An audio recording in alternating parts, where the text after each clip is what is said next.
నిన్న మా తమ్ముడు సత్తి మా అమ్మమ్మ ఇనుప సామాన్లోని దగ్గర కొనుక్కున్న సౌరం పెట్టుకున్నది అని నన్ను తిట్టిండు కదా. కానీ నాది రియల్ చుట్టేనుల్లా, కావాలంటే చూడుండ్రి.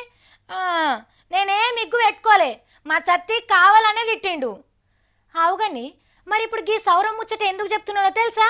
ఎందుకంటే గీ వార్త కూడా సౌరాలతో సంబంధం ఉన్నదే. అట్లనే మీకు కూడా నిజమేందో తెలుస్తుందనే చెప్తున్నా. తీయటి లడ్డులకు తిరుపతి ఎంకన్నా ఎంత పేరు పోయిండో, ఇక నెత్తెంటికల మీద ఆమ్దాన్ కమాయించులో కూడా గంతే పేరు పోతున్నాడు.